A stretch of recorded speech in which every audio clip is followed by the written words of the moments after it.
Assalamualaikum warahmatullahi wabarakatuh. Saya Uzaik Maya Savitri, NIM 3219003.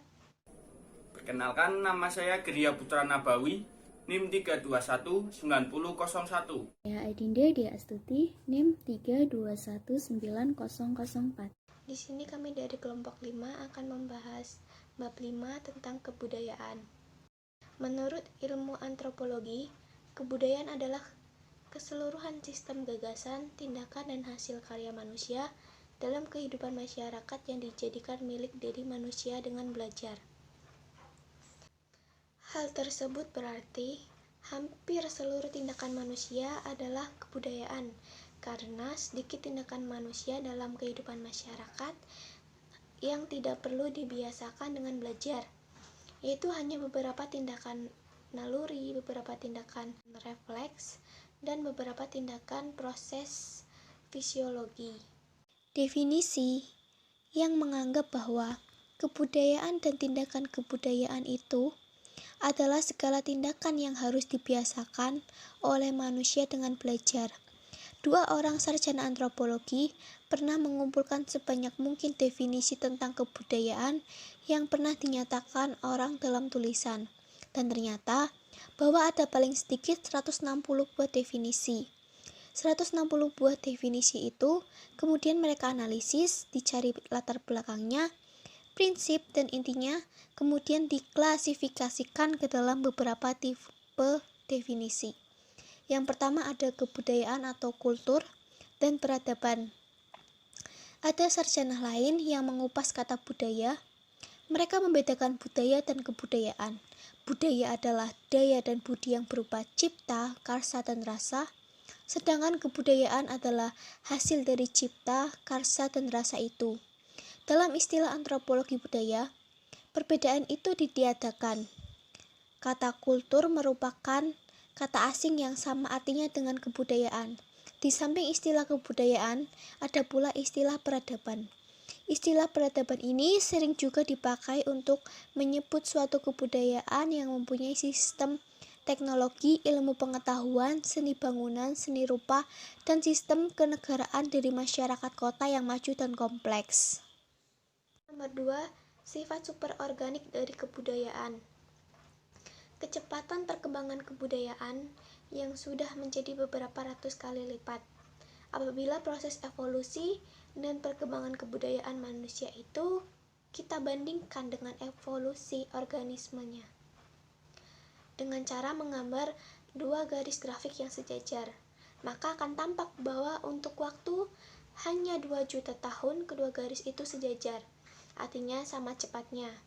Tetapi kemudian garis evolusi kebudayaan itu pada tempat yang menandakan waktu kira-kira 80.000 tahun lalu dipakai, waktu terjadinya Homo sapiens mulai melepaskan diri dari garis evolusi organisme manusia dengan melalui 2 peristiwa revolusi kebudayaan, yaitu revolusi pertanian dan revolusi perkotaan. Proses perkembangan tampak membumbung tinggi dengan suatu kecepatan yang seolah-olah tidak dapat dikendalikan sendiri. Dalam waktunya 200 tahun saja, melalui peristiwa yang disebut revolusi industri.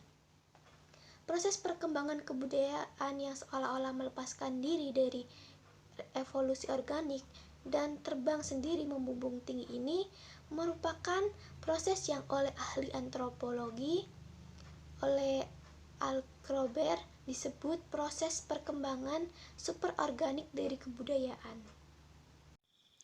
Kemudian selanjutnya ada 3 wujud kebudayaan. Yang pertama, wujud kebudayaan sebagai suatu kompleks dari ide, gagasan, nilai, norma, peraturan, dan sebagainya. Yang kedua, wujud kebudayaan sebagai suatu kompleks aktivitas serta tindakan berpola dari manusia dalam masyarakat. Yang ketiga, wujud kebudayaan sebagai benda-benda hasil karya manusia. Pertama adalah wujud ideal dari kebudayaan. Sifatnya abstrak, tidak dapat diraba atau difoto, lokasinya ada di dalam kepala atau dengan perkataan lain, dalam akal pikiran warga masyarakat, tempat kebudayaan bersangkutan itu hidup. Kalau warga masyarakat menyatakan gagasan mereka tadi dalam tulisan, maka lokasi dari kebudayaan ideal sering berada dalam karangan dan buku-buku hasil karya penulis warga masyarakat yang bersangkutan. Sekarang, kebudayaan ideal juga banyak tersimpan dalam disket, arsip, koleksi mikrofilm dan mikrofis, kartu komputer, silinder, dan pita komputer. Ide dan gagasan manusia banyak yang hidup bersama dalam suatu masyarakat, memberi jiwa kepada masyarakat itu. Gagasan itu satu dengan yang lain selalu berkaitan menjadi satu sistem. Para ahli antropologi dan sosiologi menyebut sistem ini sistem kebudayaan atau cultural system. Dalam bahasa Indonesia terdapat juga istilah lain yang sangat tepat untuk menyebut wujud ideal dari kebudayaan ini, yaitu adat atau adat istiadat untuk bentuk jamaknya. Wujud kedua dari kebudayaan disebut sistem sosial atau social system. Mengenai tindakan berpola dari manusia itu sendiri, sistem sosial ini terdiri dari aktivitas-aktivitas manusia yang berinteraksi, berhubungan, dan bergaul satu sama lain dari detik ke detik, dari hari ke hari, dan dari tahun ke tahun, selalu menurut pola-pola tertentu yang berdasarkan adat tata kelakuan. Sebagai rangkaian aktivitas manusia-manusia dalam suatu masyarakat, sistem sosial itu bersifat konkret, terjadi di sekeliling kita sehari-hari, bisa diobservasi, difoto, dan didokumentasi. Wujud ketiga dari kebudayaan disebut kebudayaan fisik, berupa seluruh hasil fisik dan aktivitas perbuatan dan karya semua manusia dalam masyarakat. Sifatnya paling konkret dan berupa benda-benda atau hal-hal yang dapat diraba, dilihat, dan difoto. Ada benda-benda yang sangat besar seperti pabrik baja, ada benda-benda yang amat kompleks dan canggih seperti komputer berkapasitas tinggi, atau benda-benda yang besar dan bergerak seperti suatu kapal tangki minyak. Ada bangunan hasil seni arsitek seperti suatu candi yang indah, atau ada pula benda-benda kecil seperti kain batik, atau yang lebih kecil yaitu kancing baju. Ketiga wujud dari kebudayaan terurai tadi dalam kenyataan kehidupan masyarakat tentu tidak terpisah satu dengan yang lain. Kebudayaan dan adat istiadat dan memberi arah kepada manusia, baik pikiran-pikiran dan ide-ide, maupun tindakan dan karya manusia menghasilkan benda-benda kebudayaan fisiknya. Sebaliknya, kebudayaan fisik memberi suatu lingkungan hidup tertentu yang makin lama makin menjauhkan manusia dari lingkungan alamiahnya, sehingga mempengaruhi pula pola-pola perbuatannya, bahkan juga cara berpikirnya. Semua unsur kebudayaan dapat dilihat dari sudut ketiga wujud masing-masing tadi. Sebagai contoh, dapat kita ambil misalnya Universitas Indonesia. Sebagai suatu lembaga pendidikan tinggi, universitas tersebut merupakan suatu unsur dalam kebudayaan Indonesia sebagai keseluruhan. Khususnya terdiri dari cita-cita universitas, norma untuk para karyawan, dosen, dan mahasiswanya, aturan ujian, pandangan-pandangan yang bersifat ilmiah maupun populer, dan sebagainya. Sebaliknya, Universitas Indonesia juga terdiri dari suatu rangkaian aktivitas dan tindakan tempat manusia saling berhubungan atau berinteraksi dalam melaksanakan berbagai macam hal. Ada orang yang memberi kuliah, ada yang mendengarkan, ada yang mencatat kuliah, dan ada orang yang menguji, ada yang mencoba menjawab pertanyaan-pertanyaan ujian tadi, dan sebagainya. Namun terlepas dari itu semua, orang dapat juga mengadakan penelitian tentang Universitas Indonesia tanpa memperhatikan hal-hal tersebut di atas. Itu sebabnya ia hanya melihat Universitas Indonesia sebagai suatu komplek gedung, ruang-ruang kuliah, deretan-deretan bangku kuliah, himpunan buku, sekumpulan meja tulis, mesin tik, timbunan-timbunan, dan alat-alat yang lainnya saja. Assalamualaikum warahmatullahi wabarakatuh. Perkenalkan, nama saya Geria Putra Nabawi, NIM 3219001. Di sini saya akan menjelaskan tentang adat istiadat. Di sini saya sudah mencatat adat istiadat 1. Sistem nilai budaya, pandangan hidup, dan ideologi. Sistem nilai budaya merupakan tingkat yang paling tinggi dan paling abstrak dari adat istiadat. Hal itu disebabkan karena nilai budaya merupakan konsep-konsep mengenai suatu yang ada dalam alam pikiran sebagai bagian besar dari masyarakat yang mereka anggap bernilai, berharga, dan penting dalam hidup, sehingga dapat berfungsi sebagai suatu pedoman yang memberi arah dan orientasi pada kehidupan para warga masyarakat tadi. Jadi nilai pertama dalam adat istiadat yaitu tentang nilai budaya, yaitu yang paling tinggi di adat istiadat. Selanjutnya, walaupun nilai budaya berfungsi sebagai pedoman hidup manusia dalam masyarakat, tetapi sebagai konsep suatu nilai budaya itu bersifat sangat umum, mempunyai ruang lingkup yang sangat luas dan biasanya sulit diterangkan secara rasional dan nyata. Namun, justru karena sifatnya yang umum, luas, dan tidak konkret itu, maka nilai-nilai budaya dalam suatu kebudayaan berada dalam daerah emosional dari alam jiwa para individu yang menjadi warga dan kebudayaan bersangkutan. Menurut seorang ahli antropologi yang bernama C. Kluk Hon, tiap sistem nilai budaya dalam tiap kebudayaan mengandung 5 masalah dasar dalam kehidupan manusia. Jadi menurut ahli antropologi yang bernama C. Kluk Hon, nilai budaya dalam tiap kebudayaan itu mengandung 5 masalah dasar. Itu menurut C. Kluk Hon dalam kehidupan manusia itu. Atas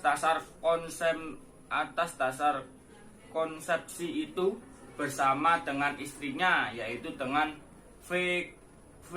Kluk Hon, yang mengembangkan suatu kerangka yang dapat dipakai oleh ahli antropologi untuk menganalisis secara universal, yaitu 5 dasar itu bisa digunakan untuk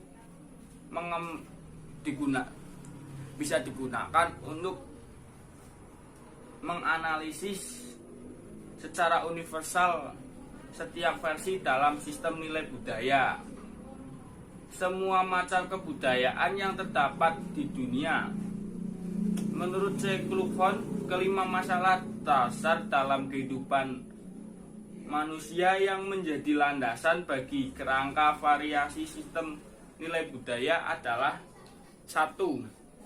Masalah hakikat dari hidup manusia yang disingkat MH.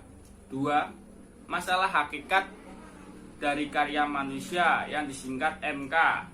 Masalah hakikat. 3. Masalah hakikat dari kedudukan manusia dalam ruang waktu yang disingkat MW. 4. Masalah hakikat dari kebudayaan manusia dengan alam sekitarnya yang disingkat MA. Yang terakhir yaitu yang kelima, masalah hakikat dari hubungan manusia dengan sesamanya yang disingkat MH. Yang kedua, adat istiadat, norma dan hukum. Sebelumnya telah dijelaskan tentang nilai budaya sebagai pedoman yang memberi arah dan orientasi terhadap hidup, bersifat amat umum. Sebaliknya, norma yang berupa aturan-aturan untuk bertindak bersifat khusus, sedangkan perumusannya bersifat amat terperinci.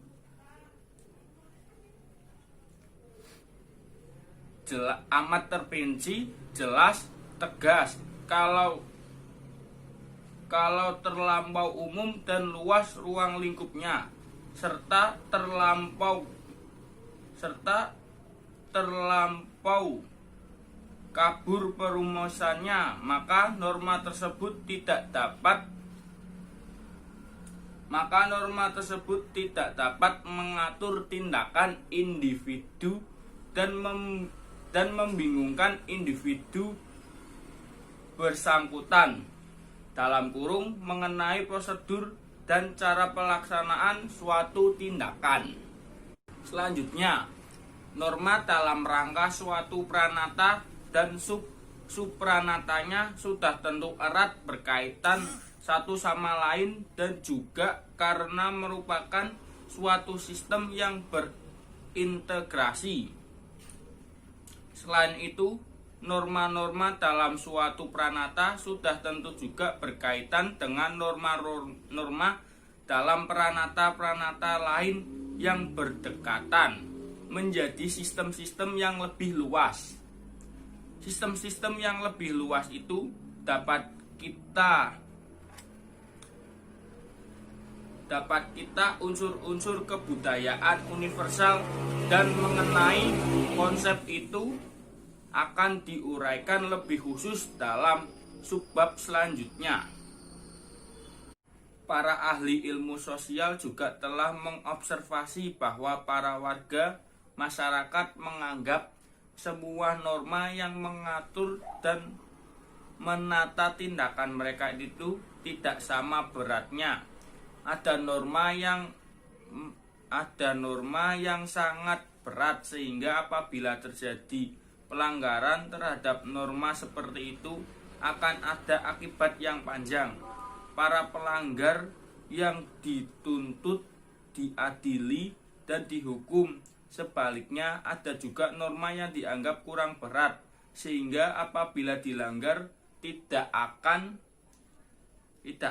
ada akibat yang panjang, tetapi hanya tertawaan, ejekan, atau gunjingan saja oleh warga masyarakat lainnya. Norma-norma dari golongan adat yang mempunyai akibat panjang tadi juga berupa hukum. Walaupun demikian, tindakanlah tepat untuk menyamakan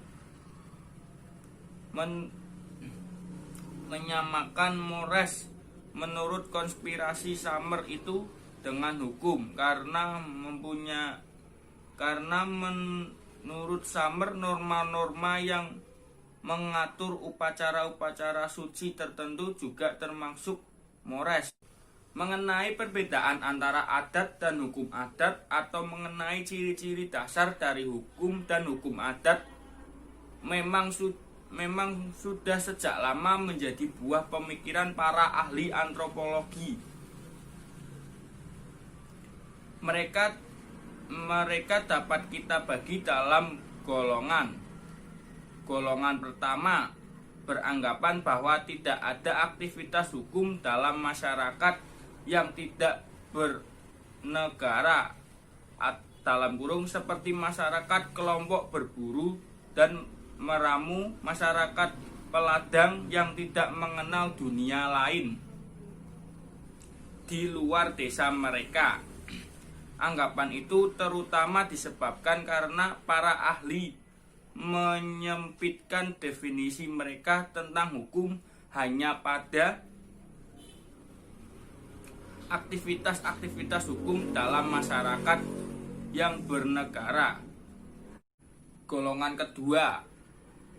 kedua tidak mengkhususkan definisi mereka tentang hukum hanya kepada hukum dalam masyarakat bernegara dengan suatu sistem alat-alat kekuasaan saja. Di antara golongan kedua ini ada B. Malinowski. Ia berpendapat bahwa ada suatu dasar universal yang sama antara hukum dalam masyarakat bernegara dan masyarakat terbelakang.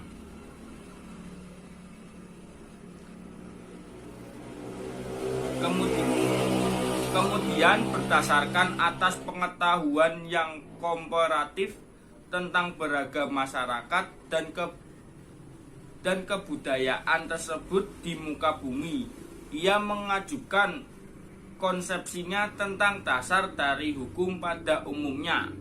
Katanya semua aktivitas kebudayaan berfungsi untuk memenuhi suatu rangkaian hasrat melalui hasrat naluri dari manusia. Adapun di antara berbagai macam aktivitas kebudayaan itu ada yang mempunyai fungsi memenuhi, yaitu hasrat naluri manusia untuk saling memberi dan menerima berdasarkan prinsip dari Malinowski. Sekian penjelasan dari saya dan selanjutnya akan dijelaskan kepada rekan saya. Assalamualaikum warahmatullahi wabarakatuh. Saya Adinda Dia Astuti, NIM 3219004. Di sini saya akan sedikit menjelaskan tentang unsur kebudayaan. Langsung saja, saya akan menjelaskan unsur-unsur tersebut. Unsur kebudayaan atau bisa disebut dengan cultural universal yang didapatkan di dalam semua kebudayaan dari bangsa dimanapun dalam mengenai definisi kultural itu. Selanjutnya ada juga fungsi kultural atau fungsi kebudayaan. Yang pertama, fungsi kebudayaan itu sebagai pedoman hidup berperilaku. Hal ini yang mewujudkan dalam bentuk nilai, norma, ataupun hukum.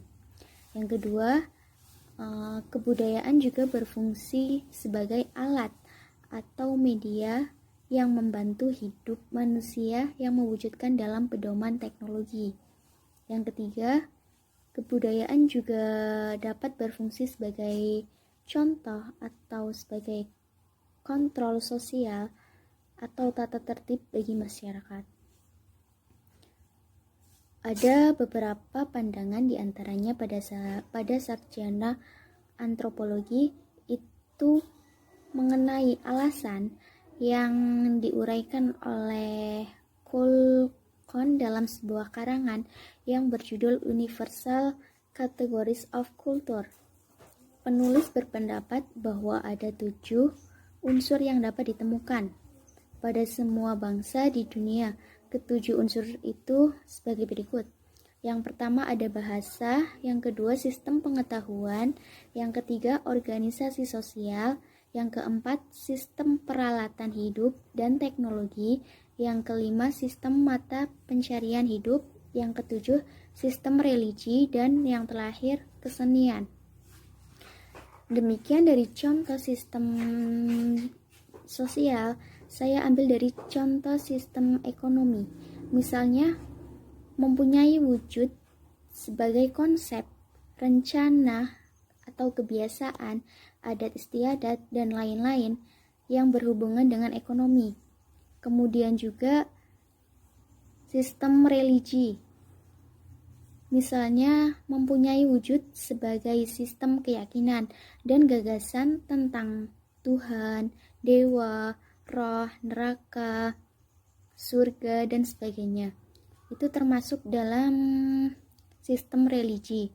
Tetapi dia mempunyai juga wujud yang berupa upacara, baik yang bersifat musiman maupun yang berkala. Dari ketujuh unsur tersebut, unsur kebudayaan universal dapat dibandingkan dengan tata dari pranata-pranata sosial.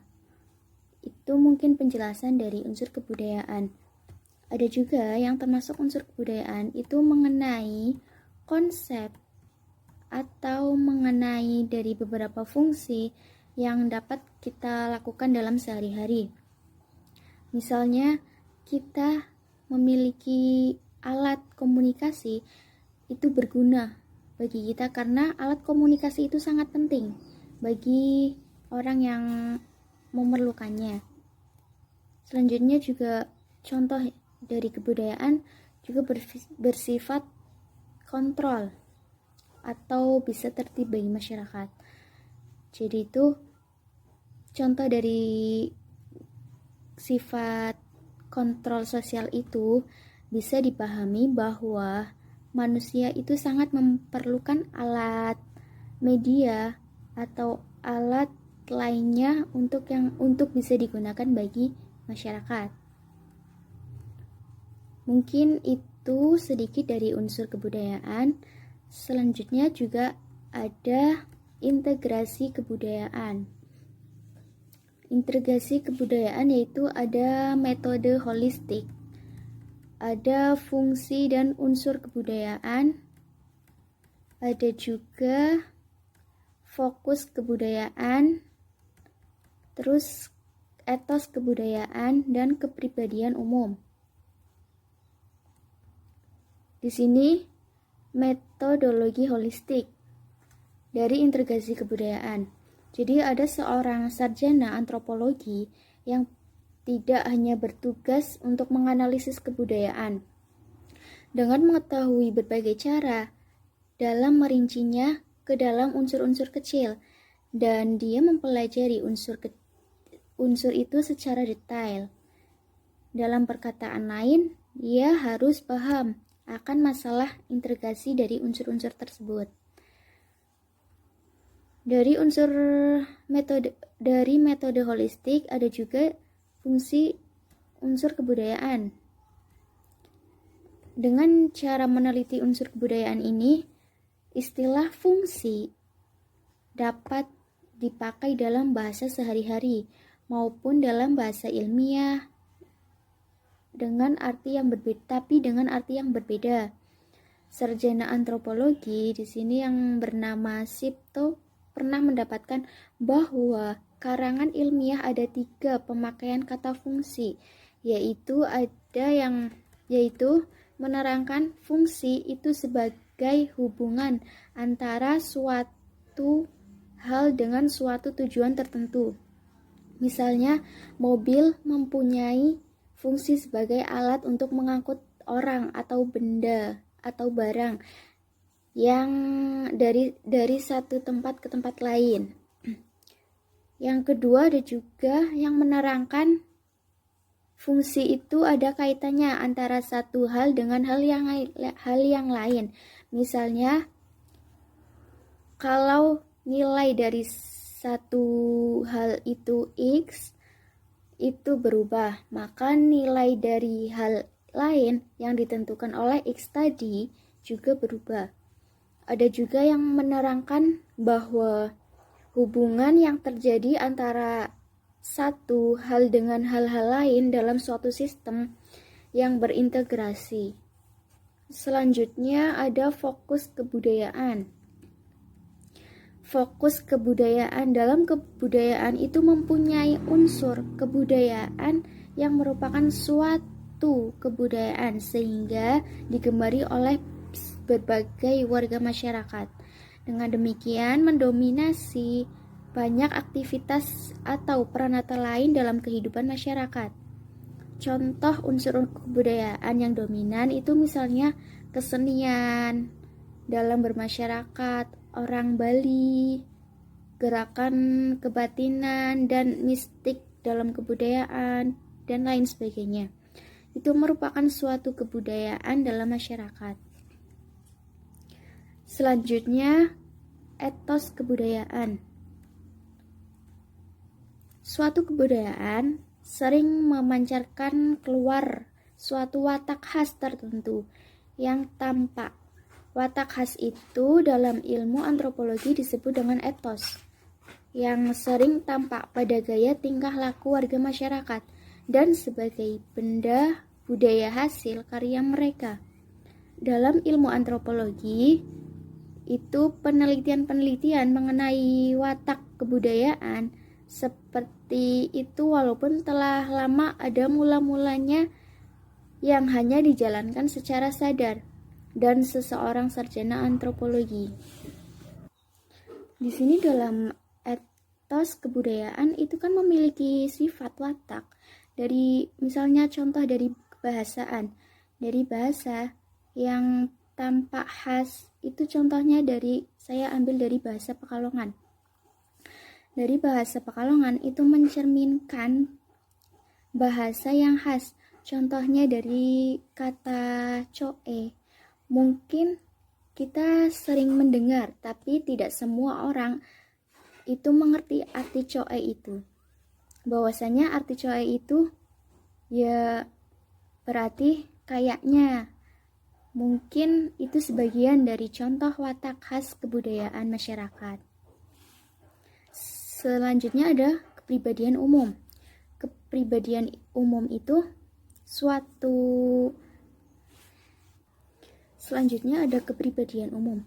Kepribadian umum itu perilaku manusia yang dilakukan dalam sehari-hari. Contohnya adalah melakukan bersosiali kepada masyarakat. Bersosiali kepada masyarakat itu sangatlah penting bagi mereka yang membutuhkannya. Karena dalam bersosiali dengan masyarakat itu sangatlah penting dan harus dipelajari dalam memahami kebudayaannya. Kepribadian umum itu yang memiliki perilaku sehari-hari. Jadi dalam bersosiali dengan masyarakat itu termasuk kepribadian umum. Mungkin hanya itu yang bisa saya jelaskan dari unsur-unsur kebudayaan. Selebihnya ada penjelasan lain dari rekan saya. Terima kasih.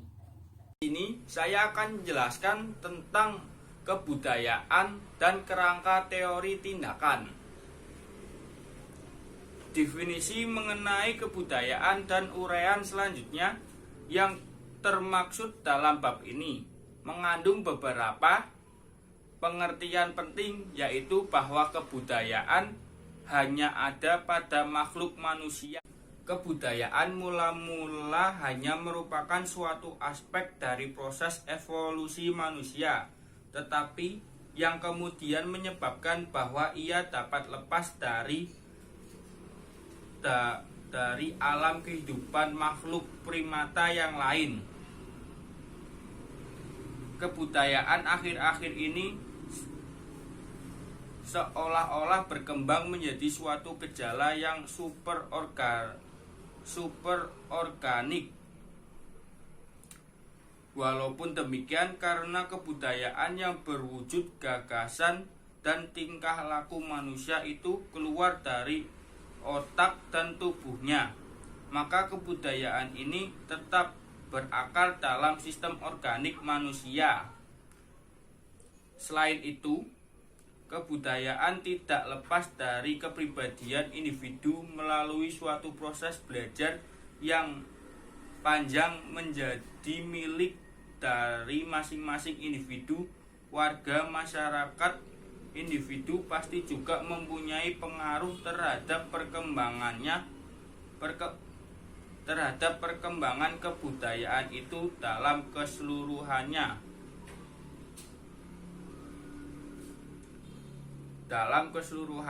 Akhirnya gagasan-gagasan tingkah laku atau tindakan manusia itu ditata, dikendalikan, dan dimantapkan pola-polanya oleh berbagai sistem nilai dan norma yang seolah-olah berada di atasnya. Selanjutnya, pandangan menyeluruh dan terintegrasi mengenai konsep kebudayaan ini dapat kita mantapkan dengan mempergunakan sebuah kerangka yang disusun oleh suatu kelompok studi yang terdiri dari sejumlah sarjana ilmu-ilmu sosial dari Universitas Harvard dengan ketuanya seorang ahli sosiologi, Talfon Pantos sebagai ketua dan rekan-rekannya. Kerangka yang mereka susun bersama memandang kebudayaan sebagai tindakan manusia yang berpola, dan mereka sebut kerangka teori tindakan atau of reference of the theory of action, yang terdiri dari 1. Sistem budaya atau kultur sistem merupakan komponen yang abstrak dari kebudayaan dan terdiri dari pikiran-pikiran, gagasan-gagasan, konsep-konsep, tema-tema berpikir, dan keyakinan-keyakinan. Selanjutnya yang kedua yaitu sistem sosial. Sistem sosial atau social system seperti yang telah diuraikan juga terdiri dari aktivitas-aktivitas manusia atau tindakan-tindakan dan tingkah laku berinteraksi antar individu dalam kehidupan masyarakat. Yang ketiga, sistem kepribadian atau personality system mengenai isi jiwa dan watak individu yang berinteraksi sebagai warga masyarakat. Kepribadian individu dalam suatu masyarakat walaupun berbeda-beda satu sama lain, namun juga distimulasi dan dipengaruhi oleh nilai dan norma dalam sistem budaya, serta oleh pola-pola bertindak dalam sistem sosial yang telah diinternalisasi melalui proses sosialisasi dan proses pembudayaan selama hidup sejak masa kecilnya. Yang terakhir yaitu sistem organik atau organic system, melengkapi seluruh kerangka dengan mengikutsertakan ke dalamnya proses biologis dan biokimia dalam organisme manusia sebagai suatu jenis makhluk alamiah yang apabila dipikirkan lebih mendalam juga ikut mencantumkan kepribadian individu, pola-pola tindakan manusia, dan bahkan juga gagasan-gagasan yang dicetuskannya. Sekian penjelasan dari kami. Apabila ada tutur kata yang salah, mohon maaf. Wassalamualaikum warahmatullahi wabarakatuh.